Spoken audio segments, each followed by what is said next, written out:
होते अधिक गावे संत सुजान। धन्य धन्य सतगुरु सुखदायक, महिमा कही न जाए। जो कछु कहो तुम्हारी कृपा, मोते कछु न बसा।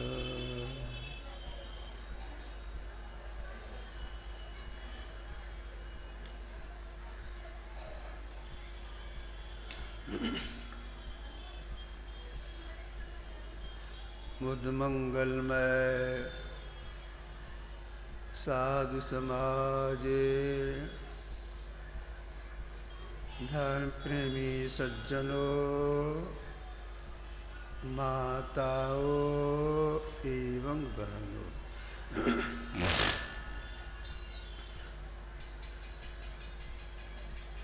जब तक सत्संग होता रही बिल्कुल शांत भाव से बैठी रहना चाहिए। हलचल नहीं करना चाहिए और खास करके मंच के आगे को चढ़ाने के ख्याल से नहीं आना चाहिए, ख्याल बढ़ता है। जो दुकानदार भाई हैं बीच बीच में कुछ छांकने से खटखट करती हैं, छनौटा बजाती हैं, निवेदन है कि छनौटा से कुछ अभी छानना बंद कर दें, आवाज़ यहाँ आ रही है।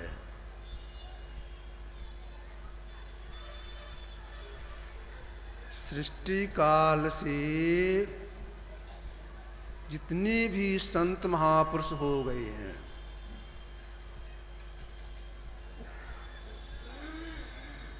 सबका एक स्वर में यही उपदेश होता आ रहा है कि हे मनुष्यों, तुम काज को छोड़कर काज में क्यों लग गए हो? काज क्या है? काज असल में है ईश्वर की भक्ति। अकाज क्या है?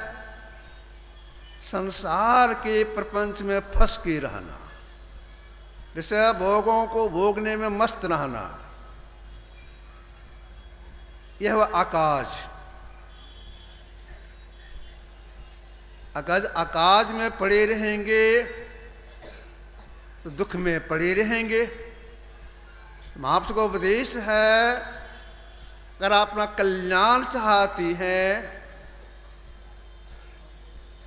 तो काज को कीजिए, मतलब ईश्वर की भक्ति कीजिए, तब आपका परम कल्याण हो जाएगा। मतलब आप आवर्तन चक्र से सदा के लिए छूट जाएंगे, परम सुखी हो जाएंगे, फिर संसार में आना आपका नहीं होगा, अब सदा के लिए मुक्त हो जाएंगे।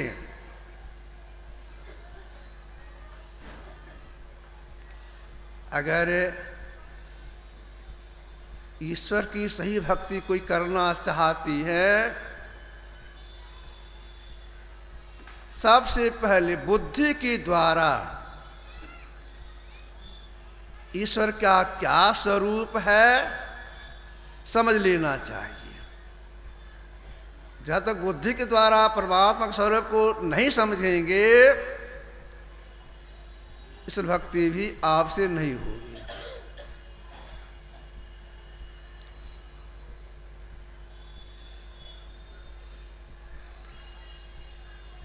अपने देश में एक कुछ कोट के महापुरुष हो गए, गोस्वामी तुलसीदास जी महाराज। इन्होंने संसार के लोगों को ईश्वर के स्वरूप के संबंध में थोड़ी से शब्दों में कहा है। प्रकृति पार प्रभु सब उर्वासी, ब्रह्म निरी विरज अविनाशी, व्यापक व्याप अखंड अनंता, अखिल अमोघ शक्ति भगवंत आदि। प्रकृति पार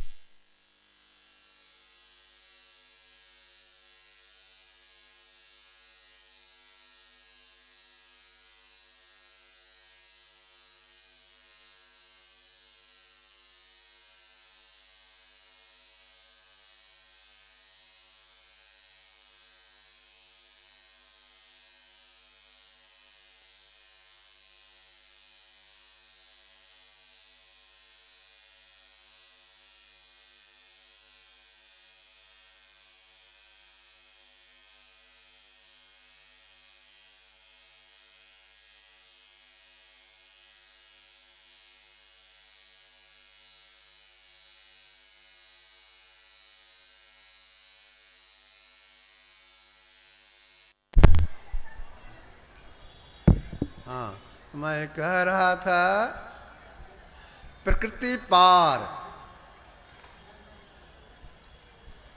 दो प्रकृति हैं, जड़ प्रकृति और चेतन प्रकृति। इन दोनों प्रकृति में परमात्मा व्यापक होकर के अपना मंडल बाहर रखी है। बीच में किसी को मत आने दीजिए।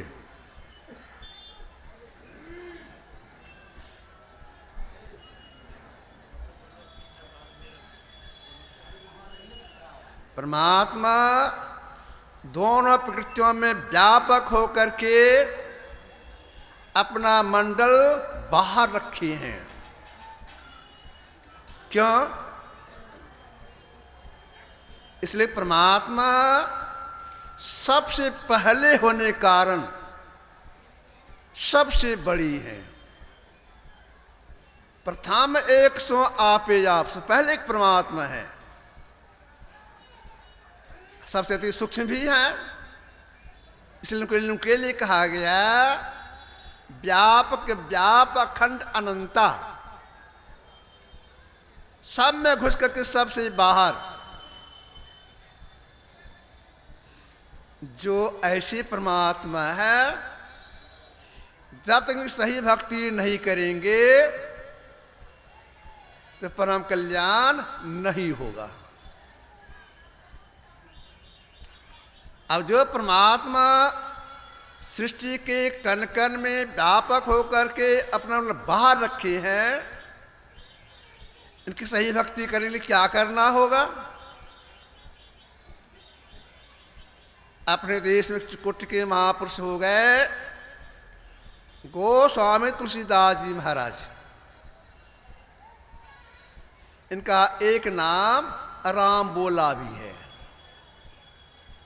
अब आपका राम बोला नाम क्यों और पड़ा उनका? हम लोग समाज में देखते सुनते हैं, जब बच्चे का जन्म होता है, लड़का हो लड़की हो, तो पहले तो बेहोश रहता है, और होश में आने पर रोता है। लड़की रोती, लड़का रोता है। तुलसीदास जी महाराज जब माँ के पेट से बाहर निकले तो रोए नहीं, एक बार बोले राम। इसलिए का एक नाम राम बोला भी है।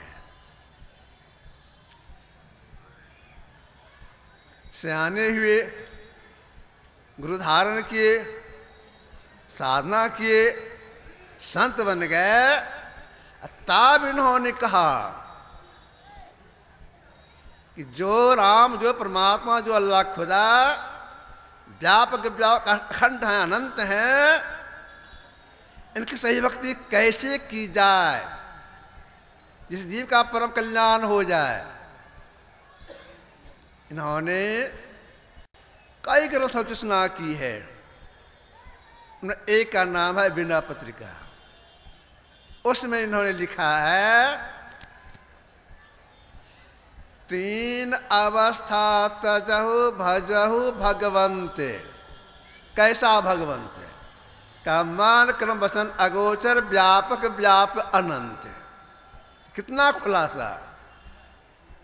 तीन अवस्था तजहु भजहु भगवंत। कैसा भगवंत? तो मान क्रम वचन अगोचर व्यापक व्याप अनंत, जो इंद्रियों ज्ञान से परे हैं, सब में सबसे बाहर है, अनंत हैं। अगर इनकी सही भक्ति आप करना चाहती हैं तो तीन अवस्था तज हो, तब की सही भक्ति होगी। तीन अवस्था से मतलब क्या हो गया? जो छोड़ने के लिए तुलसीदास जी महाराज ने कहा, सभी संतों ने कहा, हम जीव हैं, इस शरीर में रहते हैं, 24 घंटे रहते हैं, लेकिन एक जगह नहीं, तीन जगह रहते हैं, तीन अवस्था में रहते हैं।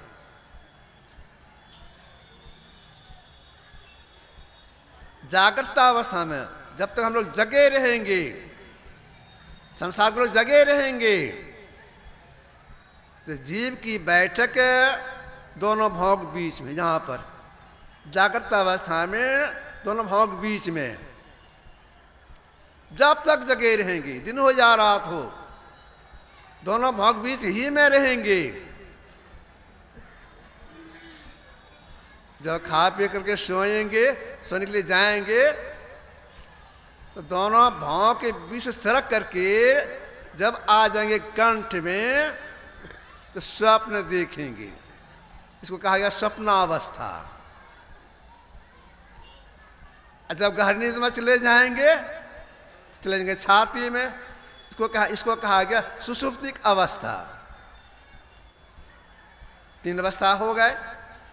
तुलसीदास जी का कहना है कि जो राम, जो परमात्मा व्यापक व्याप अखंड हैं, अनंत हैं, अगर सही मानव की भक्ति करके आप मोक्ष प्राप्त करना चाहती हैं, आप सुषुप्त अवस्था में नहीं जाएं। मतलब आप गहरी नींद की अवस्था में नहीं जाएं, आप छाती में नहीं जाएं, सपनावस्था में जो कंठ में रहती हैं, आप कंठ में भी नहीं जाएं।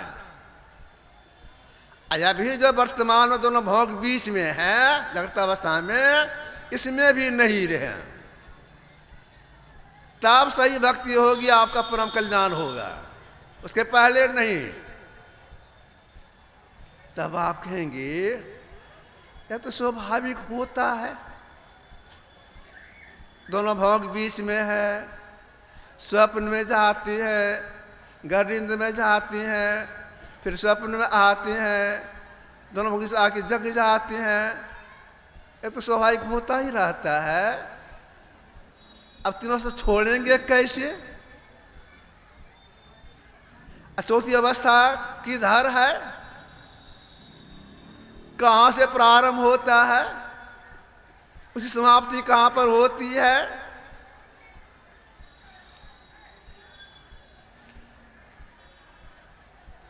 दोनों भोग ठीक बीच में हम जीवात्मा का वास है।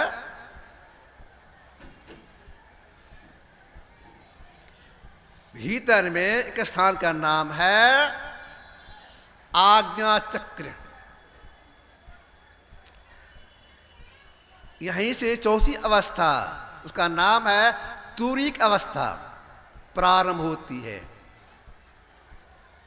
आज्ञा चक्र से तूरिक अवस्था प्रारंभ हो जाती है। अब आपका आज्ञा चक्र नाम क्यों पड़ा? इसलिए यहां पहुंचने पर जीव को आज्ञा मिल जाती है, अब तूरिक अवस्था प्रवेश करो और आगे बढ़ो, परमात्मा साक्षात्कार करो। तो तूरिक अवस्था का प्रारंभ आज्ञा चक्र से और उसकी समाप्ति कैवल्य में जाकर के। और हम जीव को परमात्मा मिलना है, एक में होना है। कैवलों के पार, कैवल के पार जाना हम जीव को, तब परम कल्याण होगा। अब विचारना यह है, अभी तो हम जीव दोनों भोग के बीच में है। अब चौथी अवस्था में कैसे प्रवेश करेंगे, मतलब तुरीय अवस्था में कैसे प्रवेश करेंगे, इसलिए क्या करना होगा? तो आंख से ऊपर है तुरीय अवस्था, मतलब ऊपर चढ़ाई करनी पड़ेगी। ऊपर चढ़ाई करने के लिए सिमटाव करना होगा। जब तक सिमटाव नहीं करेंगे ऊपर चढ़ाई होगी नहीं। सिमटाव होने से ऊपर चढ़ाई होती है, स्वाभाविक ऊंचाई हो जाती है। जैसे देखिए गांव घर में माँ बहनें 10 किलो 15 किलो 20 किलो 30 किलो धान उसनती हैं। जल्द सूख जाए तो पतला कर देती है, सुखा कर पसारते पूरा, जल्द सूख जाए। कुट करके चावल निकालना है तो रात में भात बनेगा, पतला पसार देती है। जब धान सूख जाता है तो जिसका धान है ये चारों तरफ से ऐसे समेटती हैं। डलियां उठाने के लिए, किसी उठाने के लिए तो चारों तरफ समेटती है, धान की ढेरी हो जाती है। 1 हाथ 1.5 हाथ 2 हाथ की ऊंचाई हो जाती है। ठीक ऐसे ही उत्तरीय अवस्था प्रवेश करने के लिए सिमटाव करना होगा। अब सिमटाव करने के लिए क्या करना पड़ेगा? तो सबसे पहले अगर सिमटाव करने की हौसला है तो सबसे पहले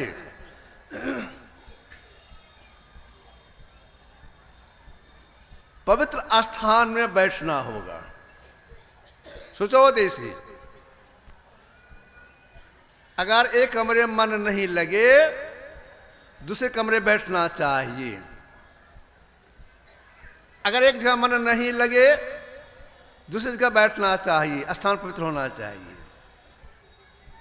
वह स्थान पवित्र हो, समतल हो, उबड़ खाबड़ नहीं हो। उबड़ खाबड़ में बैठेंगे तो थोड़े काल में आपका जांग दुखने लगेगा।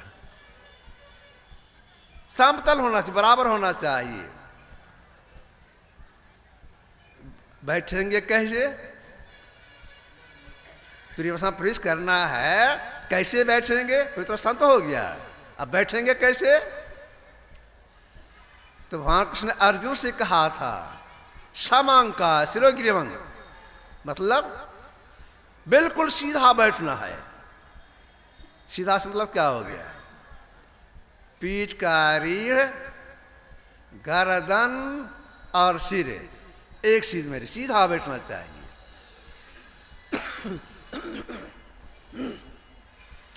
देखिए सीधा बैठने से श्वास कम चलता है। आप अभी परीक्षा कर सकते हैं। सीधे बैठ जाएंगे, जितने पंडाल में बैठे हुए हैं सीधा बैठ जाएंगे। पीठ का रीढ़, गर्दन, सिर एक सीध में रहे, कमर टेढ़ा नहीं रहे, गर्दन टेढ़ा नहीं रहे, सीधा। देखिएगा आपका श्वास कम चलेगा। जरा सा गला झुका देंगे या कमर झुका देंगे, श्वास में तेज आ जाएगी। तो सीधा बैठने से श्वास कम चलता है। जिनका श्वास कम चलता है उनकी आयु बढ़ जाती है। तो पहला लाभ यह हो गया, उनकी आयु बढ़ जाएगी। तो सीधा बैठे श्वास कम चलता है, आयु वृद्धि हो जाती है। जप करने में, ध्यान करने में मन भी लगता है। तो प्रयास यह रहे सीधा बैठ जाएं, हिलडोल नहीं करें। इसके साथ साथ दिशाओं के ज्ञान भी रखना चाहिए, किस दिशा में बैठना चाहिए। तो आप सबको कहना है उत्तर मुंह के बैठिए, आप पूर्व मुंह के बैठिए। अपवाद में है, जिनको प्रणाम करते हुए सामने आमने से बैठ के कर लेना चाहिए, अपवाद में है। दिशाओं का प्रभाव पड़ता है। प्राय लोग उत्तर से रहने से सोने में डरती हैं। क्यों डरते हैं? भय यह रहता है उत्तर से ना सोएंगे तो मर जाएंगे। मरते तो नहीं है, लेकिन मरना भयंकर रोग हो जाता है। क्यों रोग हो जाता है? कर्क रेखा का प्रभाव सीधे मस्तक पर और छाती पर पड़ता है, इससे भयंकर रोग हो जाता है। इसलिए लोग पश्चिम करके सो जाते हैं, दक्षिण सो जाते, परंतु सोना ही चाहिए, उत्तर से नहीं सोती हैं। तो दिशा ज्ञान रखना चाहिए। अब भीतर में घुस करके हम तुरीय साम प्रवेश करें, जिसके लिए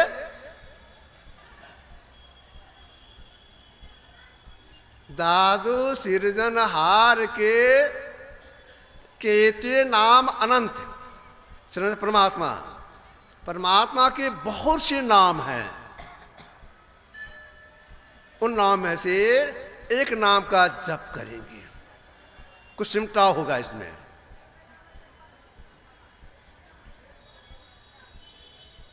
अगर मन भाग जाए तब क्या करना चाहिए?